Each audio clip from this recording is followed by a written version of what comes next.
are using that.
Check, check. Morning, ladies and gentlemen. We'll be starting in 2 minutes, 9 o'clock.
Media counting down in 20.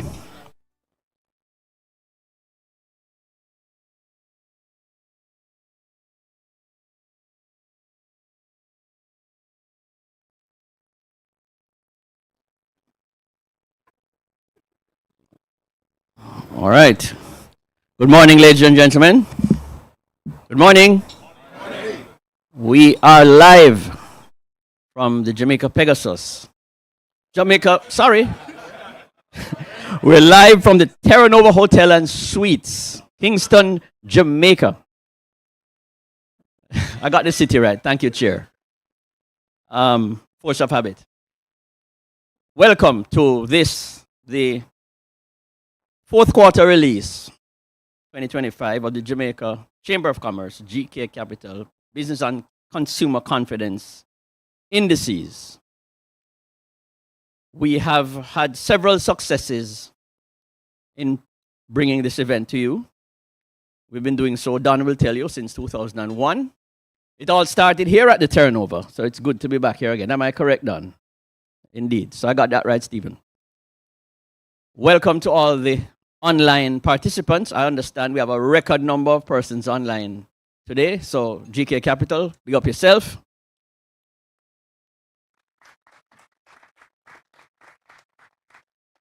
So again, thank you to our sponsors, GK Capital. Special recognition to our sponsors. This is a marvelous event to be associated, for the chamber to be associated with GK Capital on this. Our presenter from Market Research Services, managing partner, Mr. Don Anderson, who will be on stage shortly to share some news with us. Our other presenter here will be none other than a man wearing about 4 hats today. I'm wearing 3. He's wearing at least 4. Chief Executive Officer, GK Financial Group, Stephen Whittingham. Also, Director of the Chamber. Also, Chairman of the Jamaica Stock Exchange. Also, what else again? You have about 4 hats. we have a lot of star power in the room for those of you who are not here. Evidenced by the several hats all the people here are wearing. Michael McMorris is wearing at least 2 hats. Solomon Sharp is here with a couple of hats as well. Philip Ramsden. Can I say welcome to all the past presidents of the chamber who have heeded my call and supported us today. Michael McMorris, Lloyd Diston Jr., Philip Ramson, Ian Nita, Larry Watson. Who else again? I think that's it. Directors, vice presidents, Martha Miller, Janine Chen, Jamie Ogilvy. We have all the stars in the room today, and we welcome also the guests of GK Capital. Happy to see you all here. So we also have to pay special welcome to our panelists, who I believe would be responsible for the massive oversubscription online. President of the Jamaica Chamber of Commerce, none other than Emil Leiber.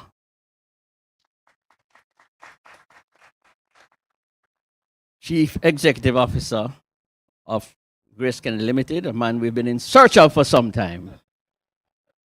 Frank James. Thank you for coming, Frank.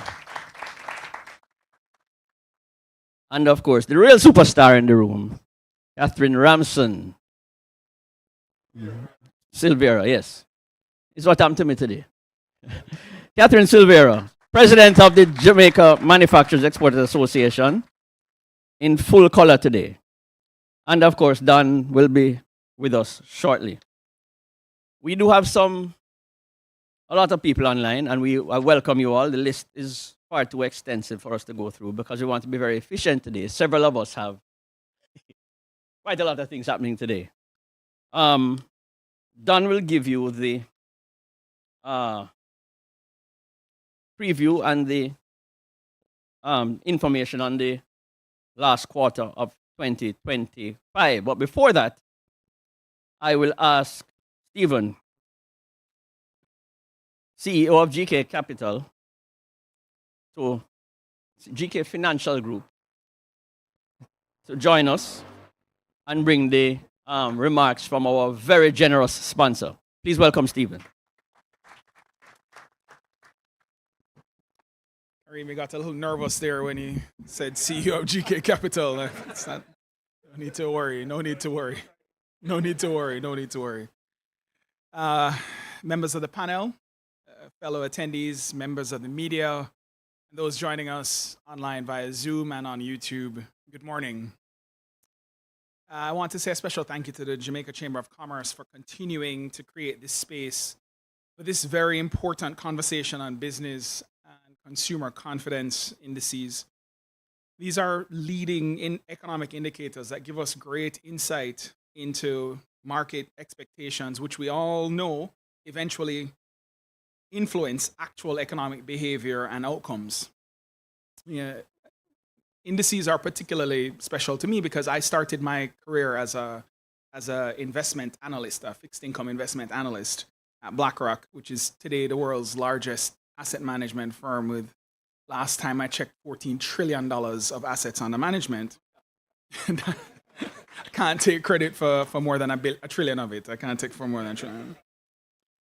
But you see, BlackRock, it shapes global market behavior. It through its scale, through its stewardship, and through its risk management capabilities. And it does so almost entirely based on the set of monthly and quarterly indicators done that cover growth, labor, inflation, demand, and other types of financial conditions. They try to anticipate critical turning points before they appear in the headlines or in the output of our economy. Economic data is an incredibly important tool that we should all be actively using to help guide our decision making.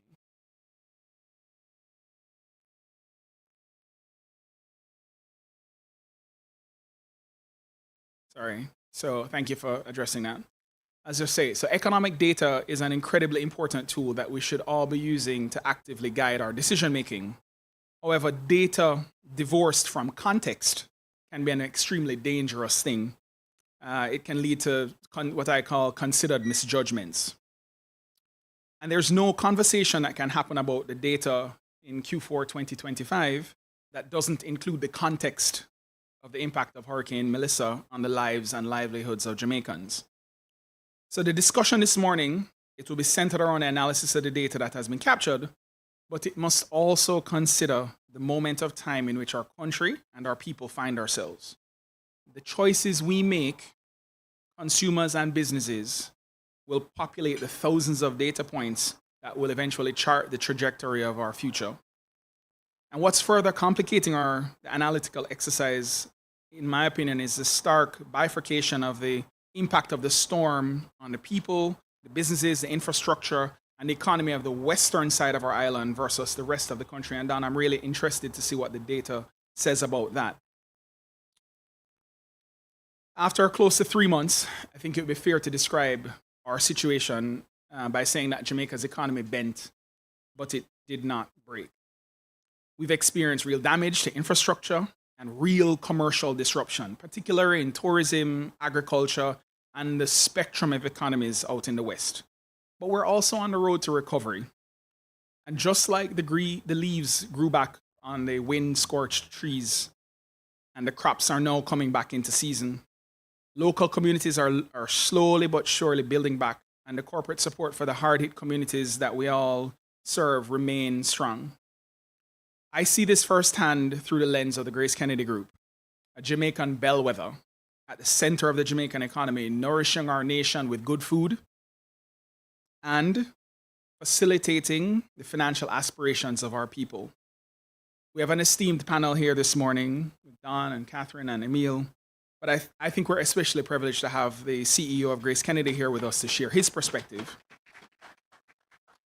I won't talk out of turn, Frank, but his message to our group over the past few months has been very clear. Support first, solutions second, and sustainability always. The team at the Grace Kennedy Financial Group, they have ensured over the last, since post-Melissa, that banking services at First Global Bank were up and running within days. ATMs were operational, and all our digital banking solutions remained available. The team at GK Money Services ensured that locations were open for Western people to collect their Western Union funds in every single parish within days of the hurricane passing. And then the GK One app, it further highlighted the strength of its value proposition to customers, allowing them to securely receive funds to their digital wallet in the comfort of their homes without any disruption. We've worked tirelessly to accelerate insurance claims processing at GK Insurance and Key Insurance, quickly providing customers with funds to rebuild their homes and their businesses, to repair their motor vehicles, and for even those farmers who purchased our parametric weather protect insurance to be able to replant their crops. And finally, today's sponsor, GK Capital, they have the knowledge, the capabilities, and are extremely well positioned. They're focused on financing data-driven renewal and focusing on financing the future of Jamaica. Everyone, please enjoy the discussion this morning. I invite you to pay keen attention to the data that's going to be presented and the insights that are going to be shared. Thank you, and I hope to see you all this evening at the Jamaica Stock Exchange Conference.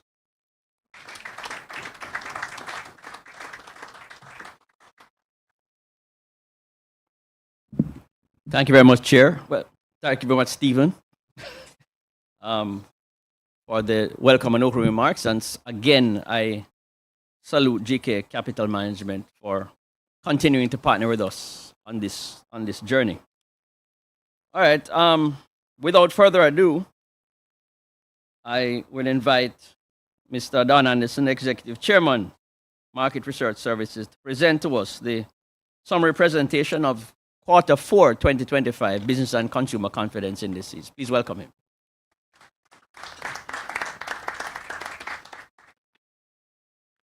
Thank you very much, Andre.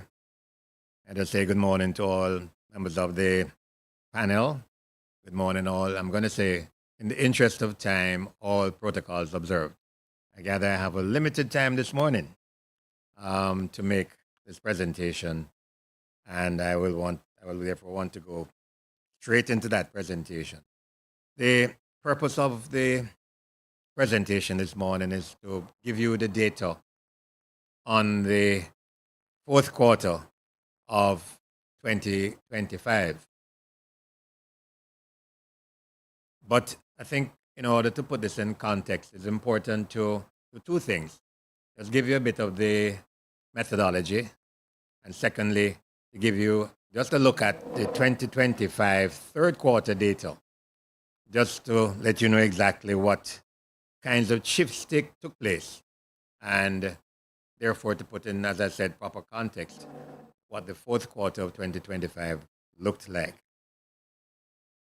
So We've been doing this study, as was mentioned earlier, since the onset from January 2001. So we now have close to 100 quarters of data. I think we missed one quarter for reasons that were just difficult to come by or to overcome.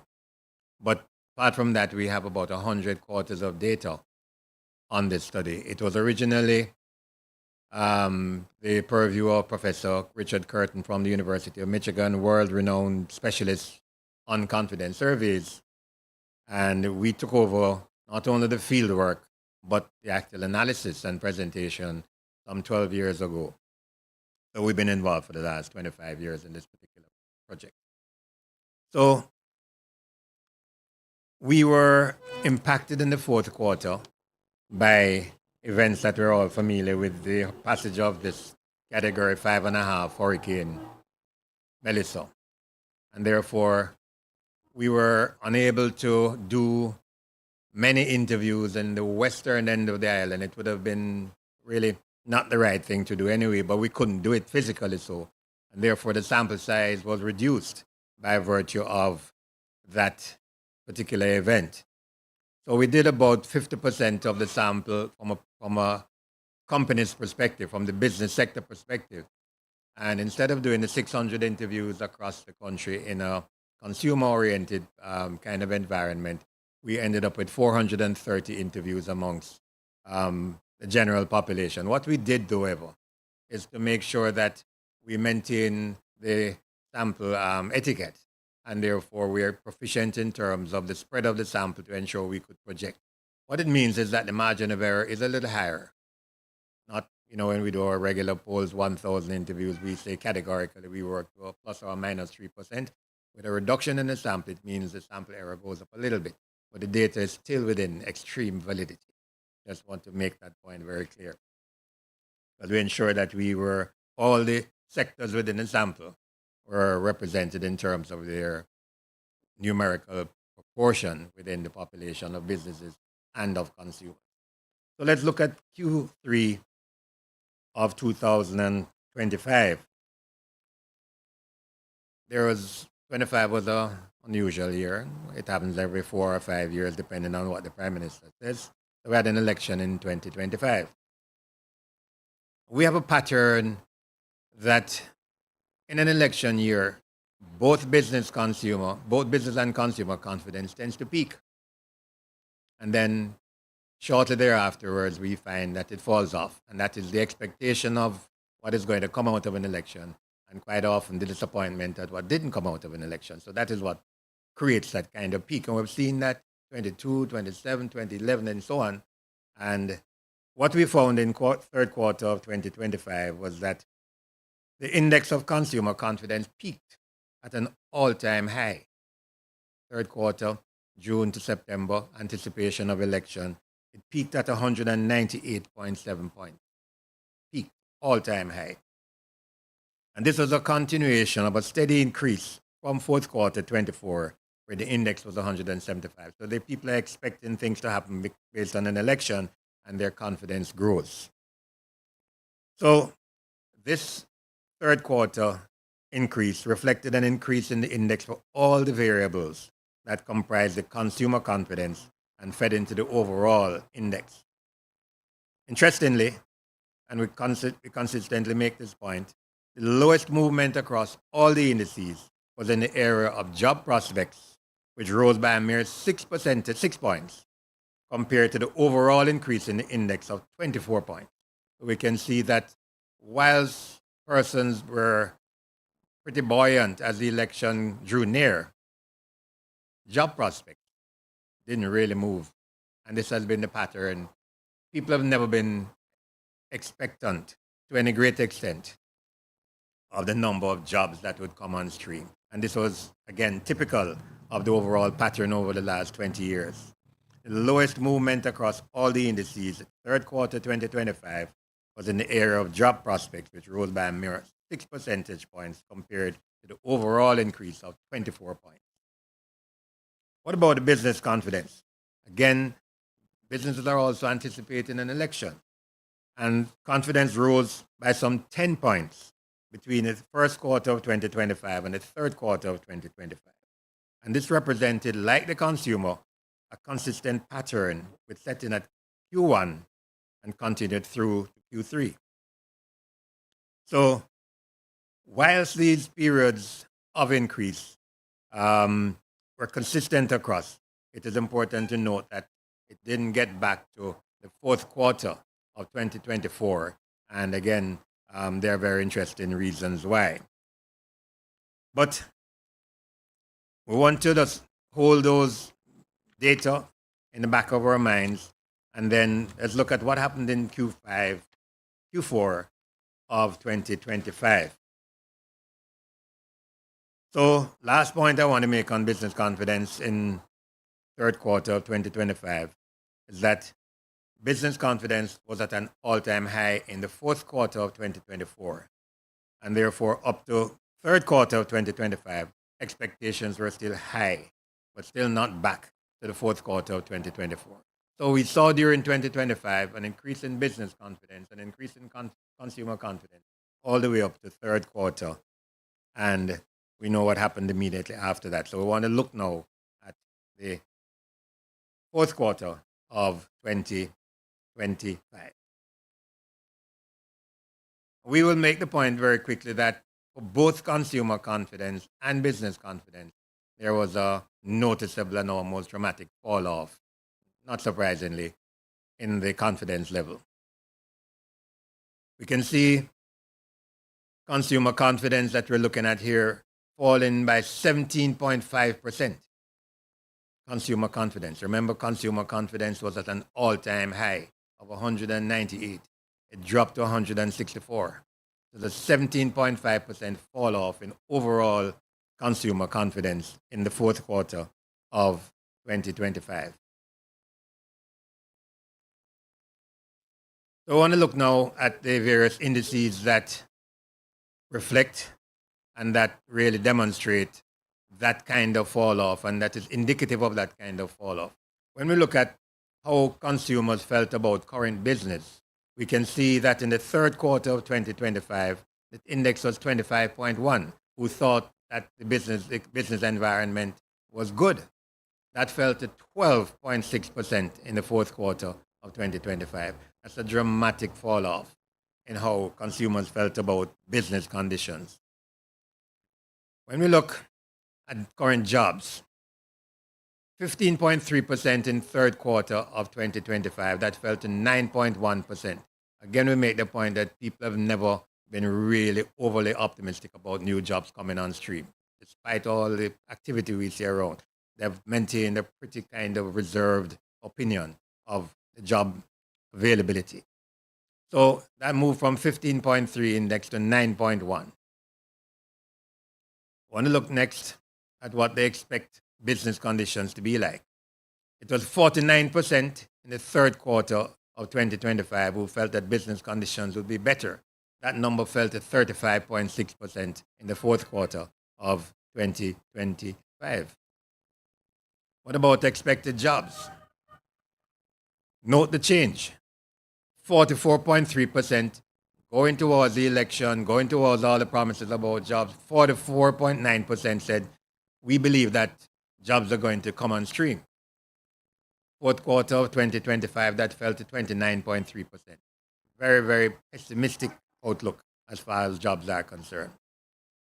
So what about expected change in household income? 66% in the third quarter of 2025 felt that their household income was going to increase, consistent with that kind of buoyancy in the environment for all kinds of reasons, not the least of which was the election promises. That fell to 51.4%. Still high, but significant fall off over the period. Result, of course, Melissa. What about plans to purchase? Happily, that while this fell, did not fall to the same extent that the other indices fell. So 13.8% in the third quarter of 2025 said they plan to make purchases of a house or take a vacation or buy a motor car. That fell to 11.6%. And I know the financial institutions will say, great, that's not so bad. All right? But in all of the variables that account for the overall consumer confidence, there was a noticeable decline in the fourth quarter. It's not surprising based on the ravages of the Hurricane Melissa. So, what do you expect the economy to be like in the next 12 months? In the third quarter of 2025, there was buoyancy. 51.2% said we think the economy is going to be better in the next 12 months. That fell to 37.7%, 38% in the fourth quarter of 2025. And look, 16.5%, looking at the converse, the flip of it now, 16.5% said in the third quarter of 2025 that it would get worse. That moved to 33.7% in the fourth quarter of 2025. Nothing surprising, all that we can ascribe to the massive hurricane that hit us in October. Price comparisons, nothing much has changed here. When we ask people, well, how were prices last year compared to now? And significant, 9 out of 10 persons are saying prices rose significantly or quite a bit over the period under investigation. So people are concerned about price increases. Of note, and this is a happy piece of data coming out of a whole range of gloom, that remittances went up overall year to date. For the 2025, it went up to 30% of households receiving remittances. It's not back to the peak of 38% all the way back in 2015. And we know that remittances have been impacted by all the world events in the areas from which we receive remittances. So in 2025, 30% of households received remittances. And remember, we make the point that remittances are received by a wide range of persons across the various socioeconomic dynamic, mainly middle and lower income, but not excluding the upper income. So this is something that impacted the nation. And we see where that was an improvement of from 28% in 2024 to 30% in 2025. Most of it accounted for by the first 3 quarters of 2025. Okay. So we then were hit by Melissa in October. And what we asked was the most significant impact. Well, 35% of the consumers that we interviewed said there was no impact. Well, we know where Melissa hit, and 35% of which would be mainly in, of course, Kingston and the eastern parishes, said really there was no real impact. 18% said we saw increased cost of living, food, transportation, loss of electricity, water, all the various things that we would be familiar with. 13% said damage to home or property, loss of income or ability to work, 7%, emotional stress or trauma, 7%, very important factor, not one right in front of your face, but a very important factor to bear in mind was the emotional stress that resulted. Disruption in children's schooling, difficulty in accessing food, water, and essential supplies. So this is the most significant. We're saying most significant because we plotted a number of others below that number, but these are the really critical ones that people told us about. Okay. So based on the fact that Melissa ravaged most of the country in one way or another, some directly, some indirectly, what is the plan? They're strengthening or repairing their homes, 40%. And there's a lot of encouragement to build back better, build back stronger, build differently. 32% said they're saving for emergencies. 26% said they're building back the home stronger than before. And 19% not planning to take any actions because they probably weren't impacted. And 6% said now going to purchase some home insurance. Having been hit and obviously been severely damaged, they're going to be purchasing home insurance. So what actions do consumers feel the business community should take to help them with the recovery? Clearly, help to rebuild communities, 58%. Provide financial or other support for affected families, 50%. So they're looking to the business sector, the commercial sector to assist. Offer discounts on goods and services, especially building supplies, 33%. Support job creation and secure existing jobs, 28%. And partner with government or disaster preparedness programs. So we can see they have a kind of platform of solutions that they are suggesting and proposing, and it's worth taken into consideration. So, to wrap up very quickly the impacts, the results of the fourth quarter investigation into consumer confidence, and we now want to touch on business confidence. So, we made a point earlier that business confidence also fell by 7.4 percentage points down to 133. So, we can see dipping below the numbers that we saw in 2024 and the beginning of 2025. It was down by 7.4 percentage points overall business confidence. So, we look at that 5-year pattern and we can see that in 2025, that index was down to 136, which is below the 139 in 2024, below the 140 in 2023, but again, and just marginally below that in 2022. We notice that those are the COVID years, 2021, of course, where it was 124.9. So business confidence on a year-to-year trend fell overall in 2025, largely due to the challenges in the fourth quarter of 2025. So we look at some of the indices that drive the overall index. What about current profit? Look, in the third quarter of 2025, 11.3% said profits were better than expected. Sorry, 22.9% in the third quarter of 2024 said profits were better than expected. I want to look at that for the moment. We look at third quarter in 2025, 11.3%. But that went down to 11.3% in third quarter of 2025. Let me just reflect upon this very carefully.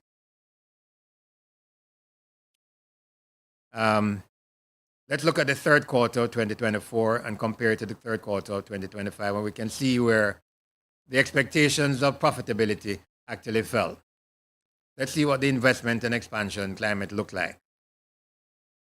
More practical, and actually, this is really the ideal chart to look at rather than, the current profit chart. Investment expansion, when we look at the third quarter of 2025, that number was 64.1% who felt it was a good time to invest. 64.1%. So we were at that point in the third quarter of 2025 in a very bullish environment. But that fell in the fourth quarter to 53.7%. Not bad, but we're accustomed to seeing the expectation of investment and so on moving more in the range of 65 to 70. That's down to 53.7 in the fourth quarter of 2025. So fewer businesses feel that it's a good time to invest, and that's what this particular piece of data says. I go on to the next one, and I reflect upon the current profit situation in a short while. We look at the whole question of the firm's finances. When we look at the third quarter of 2025, 77.2% said, our firm's finance is improving, but that fell to 70% in the fourth quarter of 2025. And therefore, again, consistent with that kind of change and decline in the respective fortunes of items that companies reflect upon on a regular basis. What about their profitability? Interesting to note, in the third quarter of 2025, 74.5% said they expect their profits to improve. That fell to 64.8% in the fourth quarter of 2025. And therefore, very important to note that across the various indices that create and feed into and drive that final overall index, all of them fell. So what about the expectations for the economy? And happily, there is a certain degree of optimism which prevails, because whereas 54.7% said that they expect the economy to improve, to get better in the third quarter, that moved down only by 1 percentage point to 53.7 in the fourth quarter of 2025. So there is mental buoyancy, there is the resilience, there is the determination to pull back from where we are and to actually ensure that the business conditions will get better. So there's that expectation that business conditions will improve, and only a slight fall off in the degree of optimism that business conditions and the economy will improve. So we're saying this thing hit us really badly, but we expect that we will be resilient, we will pull back, and we will drive the economy back up to where we are more comfortable with it. So here we go. What about price comparisons this year vis-a-vis last year? We can see that businesses are, whereas consumers tend to look at things from right in front of their faces, something happens and there's a knee-jerk reaction. Businesses, of course, tend to look further down the road, and because they're investing for long periods of time, consumers live day to day, all right? And therefore, businesses are saying, yeah, prices increase, but not to the extent that consumers felt that prices increased. So that here we see 28% only say that prices increased significantly over last year. We compare that to the consumers where 70% said prices increased significantly over the last year. So that businesses are more conservative, more forward thinking, more long-term thinking than the consumers are. So what about expectations over the next year? Now, Melissa hit us. So what do you expect?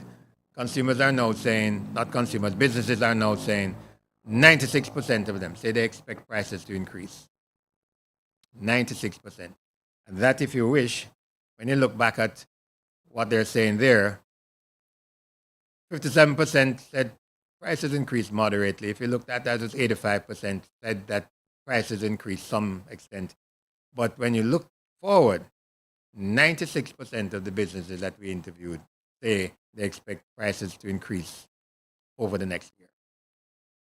Very important to note. Despite all of that, significant number of businesses across sectors intend to invest. We can see from the fourth quarter, 23, 24, when we look at 25, we can see therefore, which is an amalgamation of the 4 quarters of 2025, we can see that the changes are relatively minimal, but a significant number of businesses say we still intend to increase our capital investment during the next year. So it's very important to note that businesses have been hit, just like consumers, but they're saying we are going to obviously build back, and we are going to, and we are pretty positive right now that these changes will take place in the immediate future. So what are the factors that are impacting decisions to undertake business expansion? Impacting, in other words, which are the sort of factors that are impacting negatively business decisions to invest? Lack of funding, access to finance. It's always been the number one problem. We can see that 20% are citing that factor. 19% say lack of revenue or cash flow, high input costs, low consumer spending or lack of money to buy, understandably, impact of a hurricane, 11%, and we go down the line to where 15% said, well, I'm not investing, but I really don't have a particular reason why. But the prime ones are lack of funding, lack of revenue, high input costs, low consumer spending or lack of any money, impact of the hurricane, and logistics, getting supplies, etc. So these are the reasons why people are saying I may have a difficulty undertaking the expansion investment that I am proposing and planning to undertake. So what then? We ask the same question of the business sector. What's the most significant impact that Hurricane Melissa left? Minimal or no impact, 31%. Again, the country wasn't impacted right across the island, but 31% said minimal. 20% said loss of revenue of sales, business interruption or temporary closures, physical damage to property, equipment, or inventory, supply chain disruption, 9%, increased operating costs, 6%, labor staffing challenges, 4%, and impact on investment of financial assets. So we're seeing what businesses are saying are the principal impacts that Hurricane Melissa left on their businesses. So what are the future plans? Now that Melissa has hit us, what are the future plans? 41% said one most important factor, we're building emergency cash reserves. 33% said they're improving disaster preparedness plans. 33% said they're diversifying product lines, services, or markets. Same number that said they're investing in more resilient infrastructure and technology. Training staff in emergency response, very good idea. Increased insurance coverage or updating their policies. Strengthening the supply chain relationships and seeking partnerships or collaborations, 20%. So they gave each business that we interviewed gave a number of different reasons, which is why this won't add back to 100%, because businesses were giving us a number of reasons why or what they intend to do based on the passage of Hurricane Melissa. And that takes us to the final chart. So, Mr. Chairman, I hope we were within our time, sir. And it's my pleasure to present this again. And I now know we'll have an exciting and exhilarating session of questions.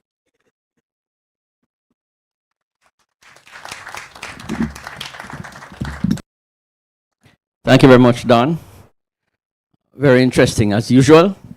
Are there any, this is for you, Don, are there any real surprising trends compared to previous quarters? What I was thinking about is the last economic meltdown that we sort of had, our economic event, negative, was COVID.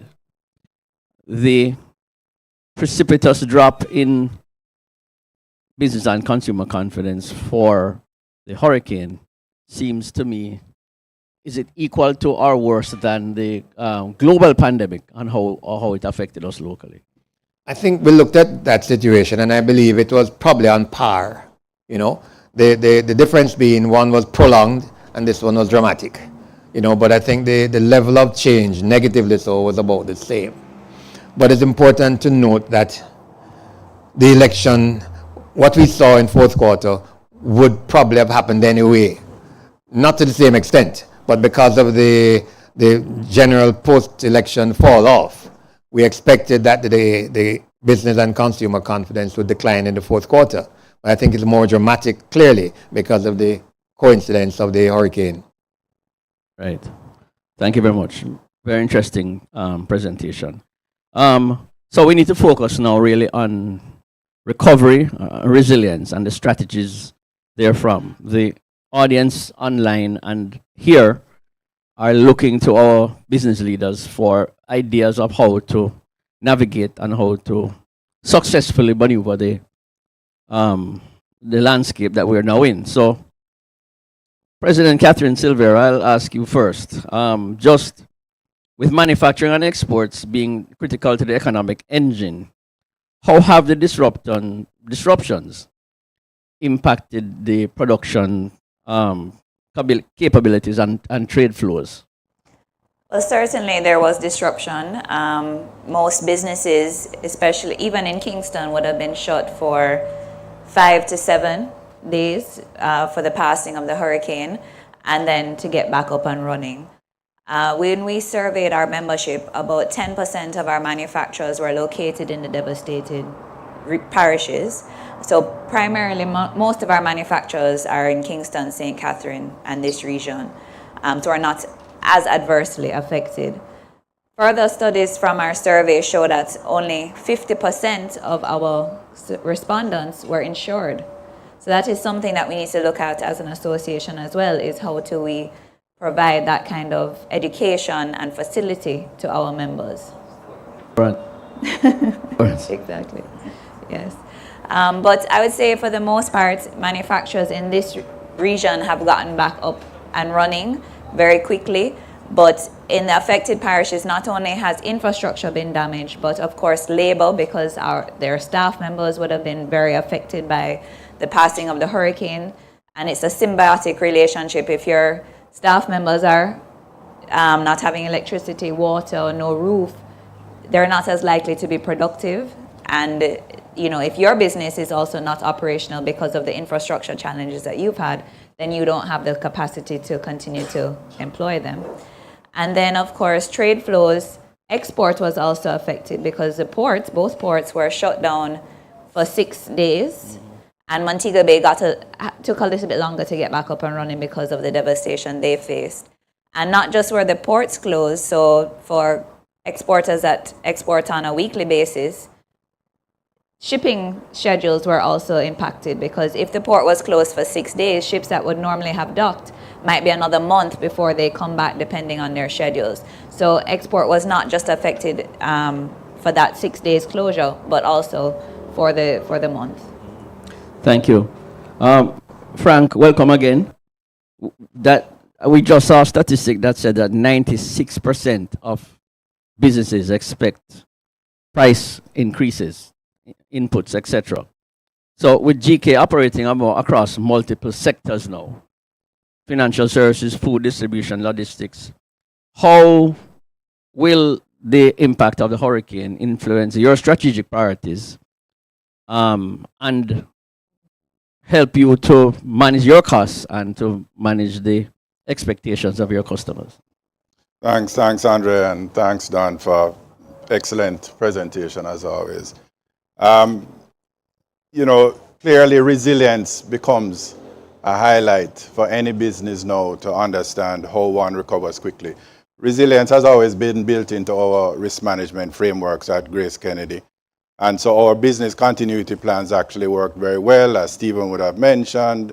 Right after the hurricane, our main distribution center was up. We were delivering product. Our financial services started reopening, etc. But what the hurricane did was make us ask a very important question, which was, what if Hurricane Melissa had hit Kingston? Or what if it had gone straight across the island as we had seen before?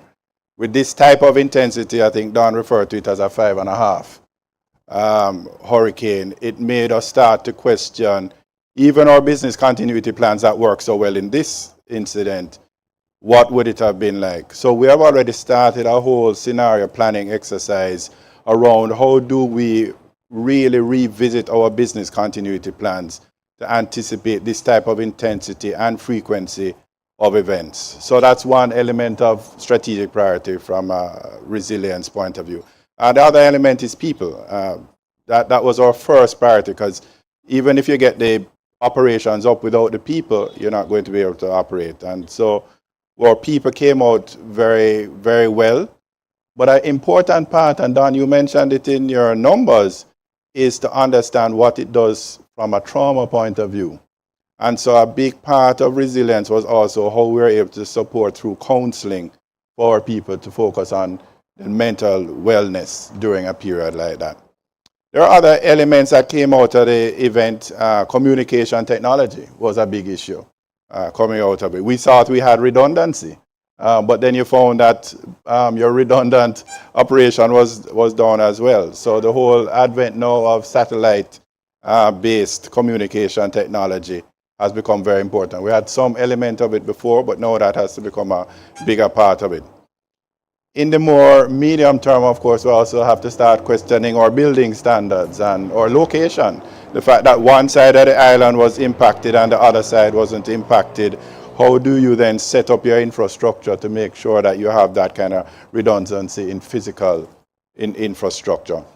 And then the final one from a resilience, and then I'll address the point about growth, Andre, it was really the national recovery effort, because it's very obvious that our recovery as a company is very tied to the country's recovery as well. Our former chairman and CEO, Carlton Alexander, is famous for saying what is good for Jamaica is good for Grace Kennedy.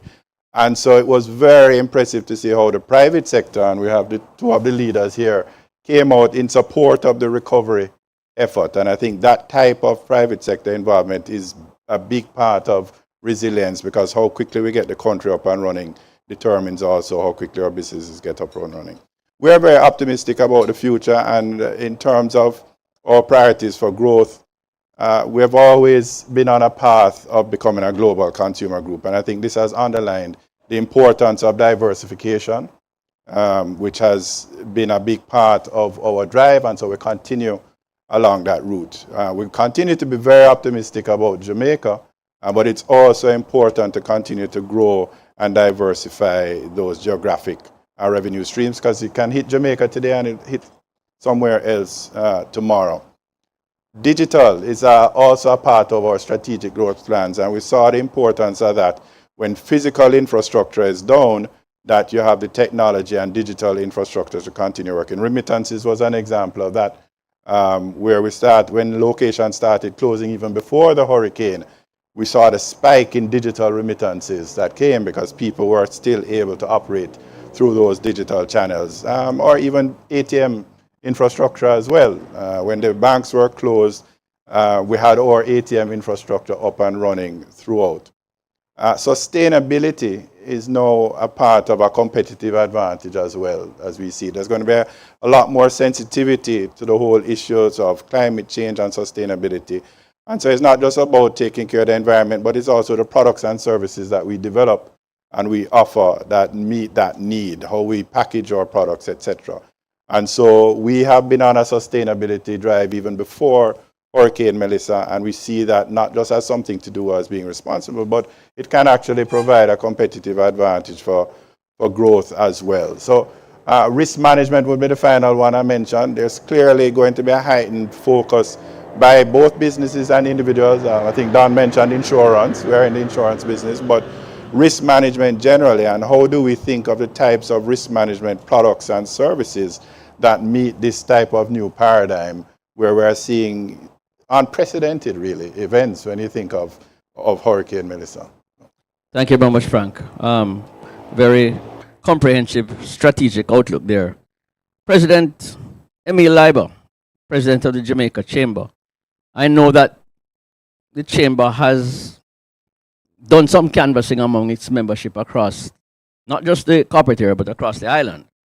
And what did have you identified as the biggest concerns of your membership? And of course, therefrom, the opportunities post-Melissa for the Chamber members. Right. Thanks for that, Andre. Thanks, Don, my fellow panel members. For those who are not familiar, the Chamber, of course, is part of the All-Island Chamber of Commerce, and you do have the multiple sub-chambers within the island. And what you found is that each area kind of had a different type of response.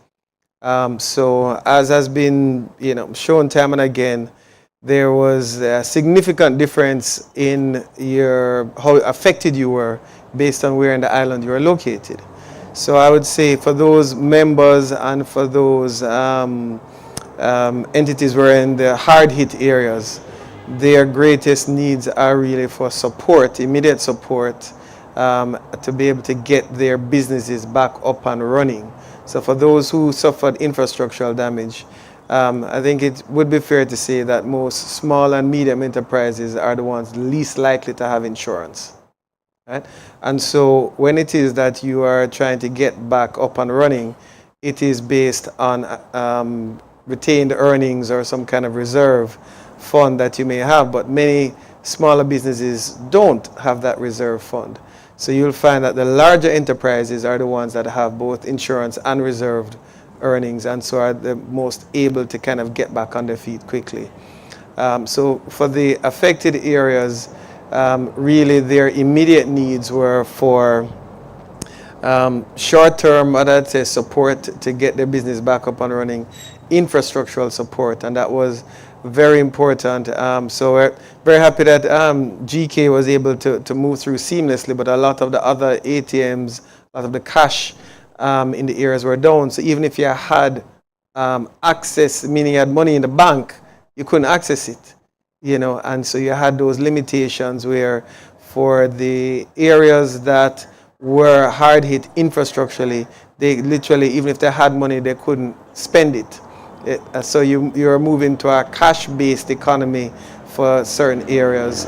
And so those aspects of the membership, those were the ones I said who had those greatest needs. Right now, we are transitioning even from the chamber standpoint to the private sector task force as versus the emergency operations committee. So we are looking critically at where I think we're at a point of transition now between what I call immediate support and long-term support. So we spoke about today, the pre-Melissa outlook and kind of the post-Melissa outlook.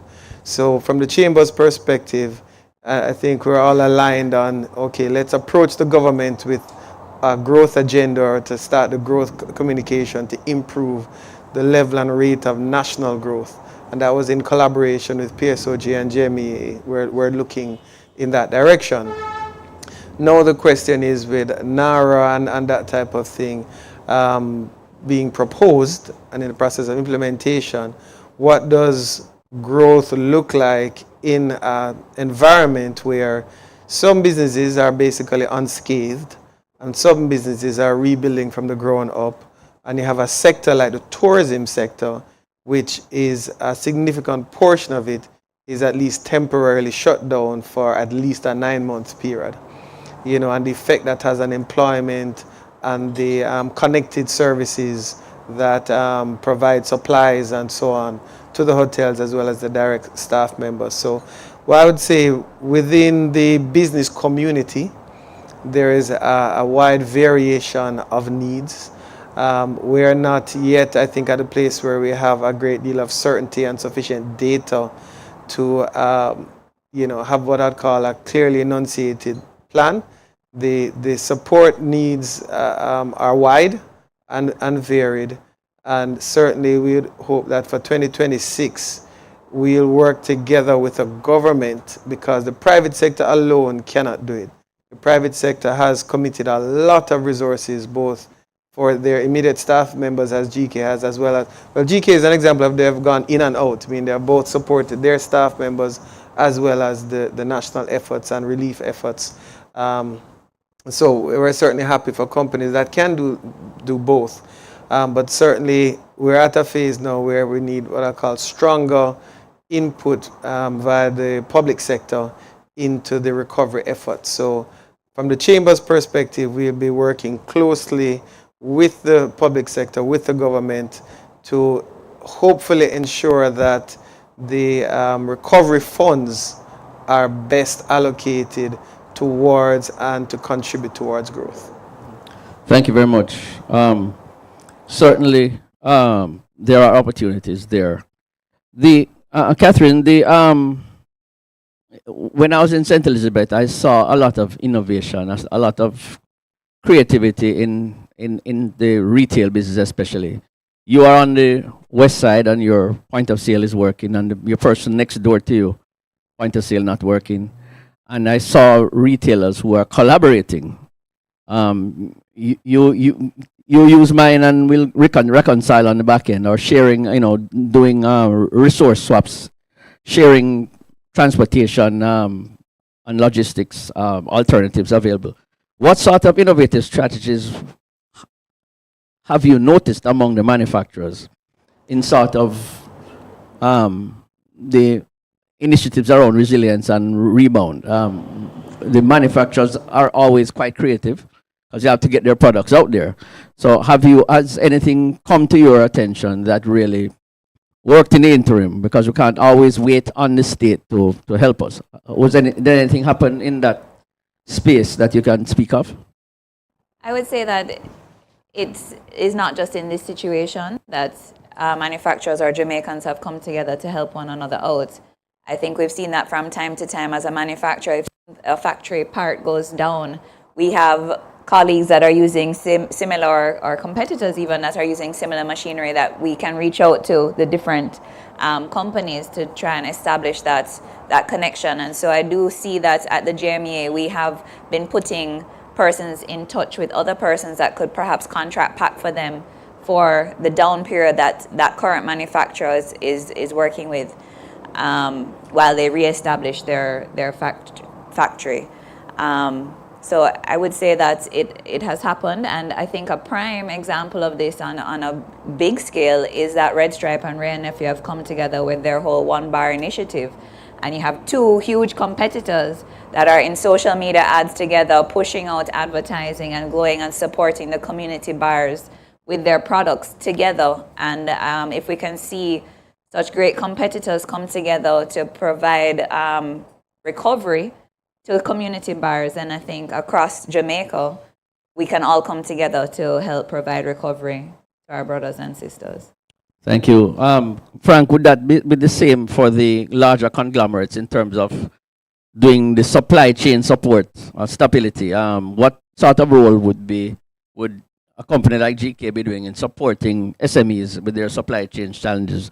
You guys have a key role because of your diversification in that regard. Yeah, no, absolutely, Andre. I think when you think of recovery, things like capital, scale, liquidity, access to cash are all key components of our recovery effort, and almost by definition, the larger entities will have a natural advantage there.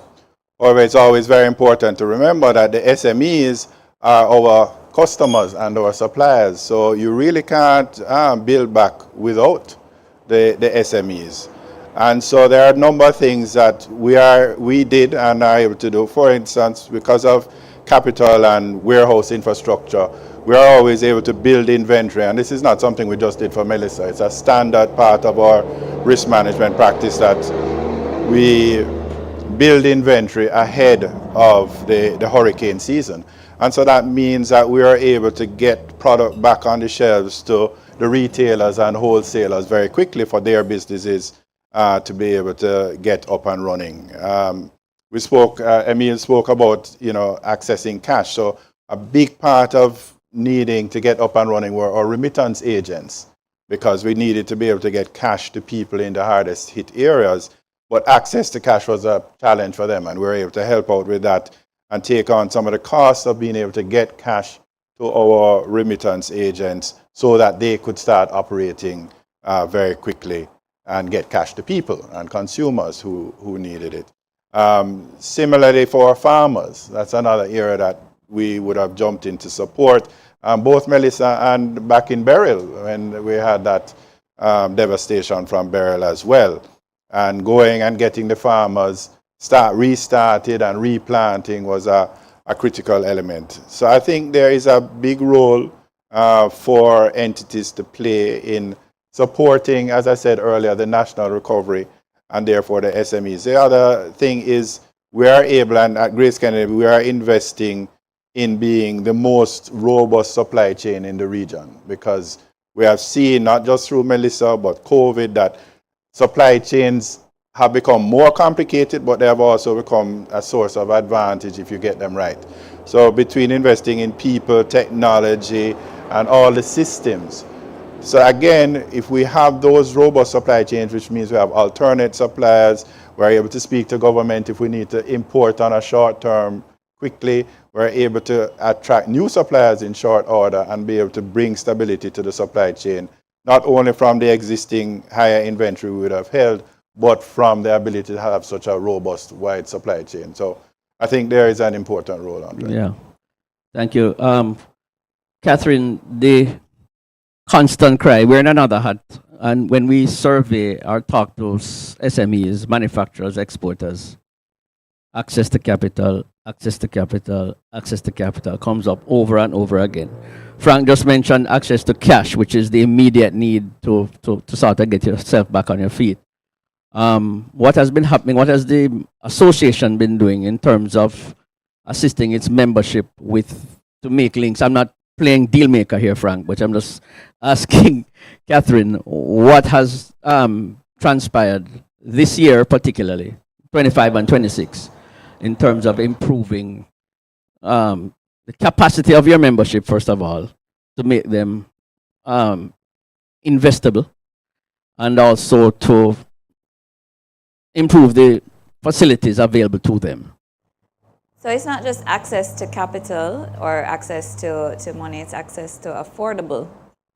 So that's also another that our members are vocal about, is that interest rates as well. While they have come down, they still would like to see them come down further.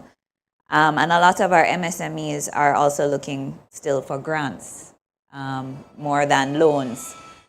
So we do have a number of partnerships or MOUs, especially with DBJ and other financial institutions, EXIM, that we do try to package together specific programs, especially about resilience as well, so like solar or other types of infrastructure, resilient infrastructure, that we can try to get at affordable interest rates to help to finance for our members. Especially with Hurricane Melissa, we know that DBJ would have come out with a program. So we actually have a meeting with them tomorrow morning to see how much further along in the process we can progress. And it is a partnership that we have, especially with DBJ and with our secretariat, that we do handhold, especially our micro and small members, in the application process, and really trying to educate them on exactly what documentation, all of those things that are necessary. But there's still more to do, more work to be done on that, and I think that's we'll accomplish it in 2026. Emil, the policy and the regulatory frameworks required to accelerate the recovery and sort of encourage investor confidence. I know one of the hats you wear sort of advocates for some regulatory enhancements that can make the landscape a little easier, particularly now where asset-based lending is going to be a challenge because people's assets are sort of underwater, literally underwater. What sort of policy and regulatory frameworks to accelerate recovery would you be proposing at this time? Well, even prior to Hurricane Melissa, we have perennially had a difficulty as a country with legislative speed and legislative efficiency to match current realities. Right? So what we have is, even the employment law, for example, a lot of the legislation is from the 1970s, has yet to be updated. To create that framework where you can move more efficiently, you first have to fund and resource the infrastructure. What does that mean? So if you don't have the structure in place to be able to move quickly, so for example, during COVID, I remember Canada, their Ministry of Labor equivalent kept on issuing directives and different things that were able to guide people. So in terms of the policy framework, we have to set up a structure where we have a nimble public sector environment where they can issue directives, issue guidance, issue things that in real time that can better assist and create certainty amongst the business community as to what the kind of rights, obligations are, what things are temporarily suspended, what things are not.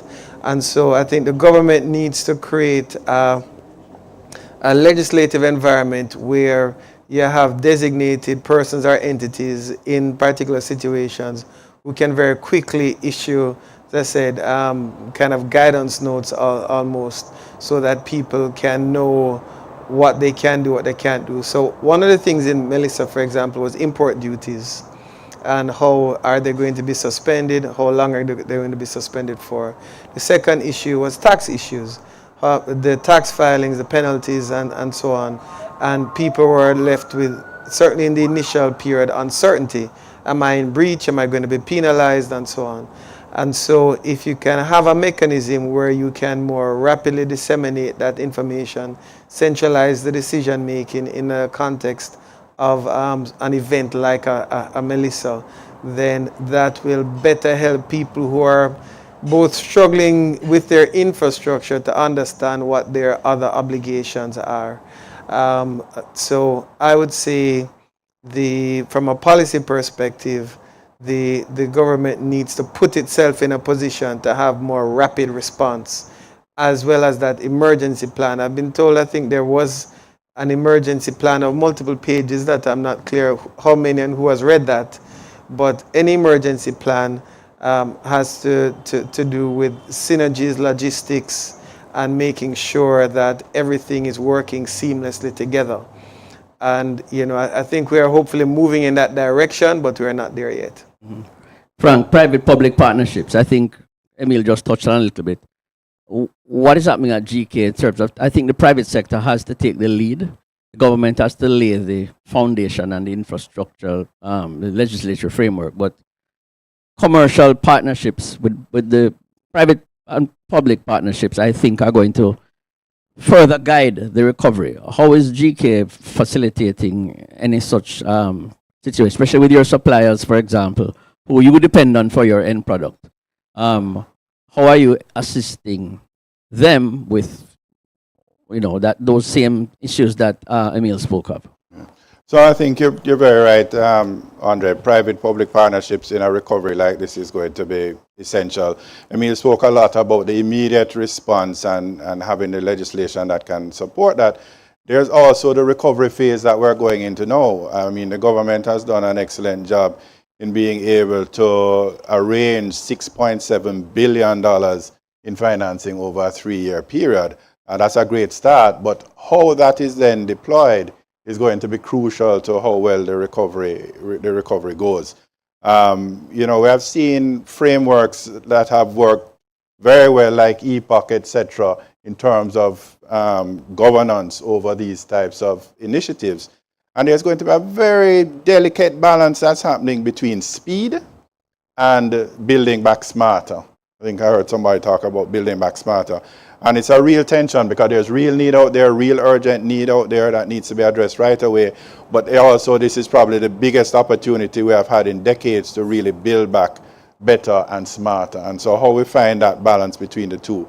So I think those types of structures to provide that governance and guidance would be a very useful way for a public-private partnership to operate as we seek to make sure that this $6.7 billion, which has come on the back of a very heavy price in terms of the type of damage both to lives and livelihoods that we have seen, but can be a real start to something bigger and better and greater. The other one I would mention is financing. I think both Emil and Catherine, kind of referenced it. In the case of companies like Grace Kennedy, we'd be well insured, etc. We'd have reserves, but you have the medium and small enterprises who very often may be underinsured or not insured at all, may have difficulty accessing financing because they have no assets to lend against. I mean, one of the initiatives we had, for instance, through First Global Bank was unsecured loans at preferential rates because we knew that the asset and collateral would be a difficulty at that time. But beyond that, I think it's going to require the government really finding ways through Development Bank of Jamaica and other organizations like that, putting in facilities for MSMEs, because that's the lifeblood. As I said, you have large companies, but even if those companies are able to get up and running, if their customers and their suppliers who are the SMEs aren't, then there's still a challenge. So I think that's another role that the government would need to play. Thank you. Emil and Catherine, I've seen, especially from the Chamber's perspective, Emil, we have an influx of small entities now joining the Chamber.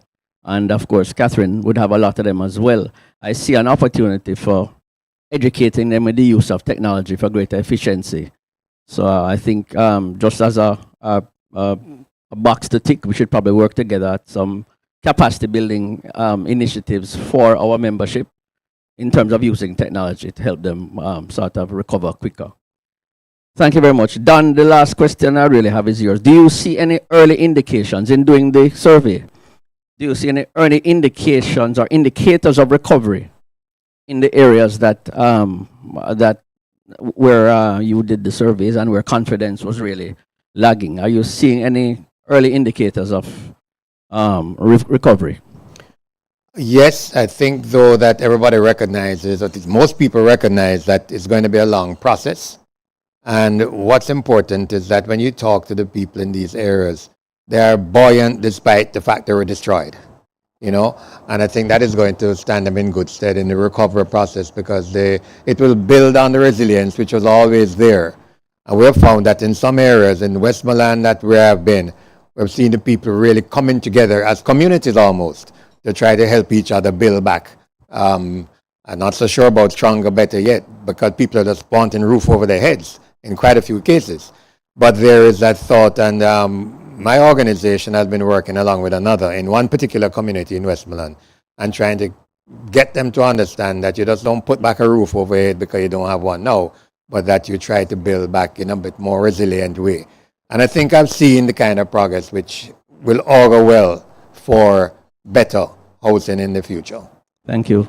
Final words from the panelists, Catherine, Frank, Emil, just a word of encouragement for your membership in the case of Catherine and Emil, and your customers in the case of Frank, as to the way forward, what you can do, what lessons to learn, and how to go forward. Catherine? Well, I think everybody learned a very big lesson in that we're going to be prone to these type of events in the future. And so we have to make sure that we have a business continuity plan and that we have that thought process of restructuring better to be more resilient and having our backups and backups to the backups. And I would say that Jamaica is still, I think, on track to grow after we've recovered from this hurricane. And I think that as manufacturers and exporters, we need to have that vision and that focus that we are here to stay and that we have to help in building back a better Jamaica. Thank you very much, Catherine. Frank? Andre, at Grace Kennedy, we are very optimistic about the future. I think when we think about where we were in Jamaica's cycle, we have to really give thanks, because the truth is, this happening 10 years ago would be a very different discussion. But we were at the strongest points in certain macroeconomic factors, the lowest unemployment or net international reserves at a high, or debt to GDP in the 60s, and it has given us that space to really absorb the effects of an event like this. So we are very optimistic. On top of it, as mentioned, the 6.7 billion, and then we heard another 400 odd million coming in, and we know that the government had certain other resources already. So you're probably talking in excess of $8 billion US coming into the economy over the next 3 years, which is a huge opportunity for us as a country. During challenges and during crises, we have always found that there are opportunities, and now is the time for all of us to innovate, to think differently, and view this as a chance to build back bigger, stronger, and better. Thank you very much. Emil? Yes, I think this event showed us that we can't do it alone. And I would say for all businesses that your first call should be your association of choice. Call upon the resources there. One of the things that we saw was sometimes, you had the need, but there were one small voice kind of in the wilderness.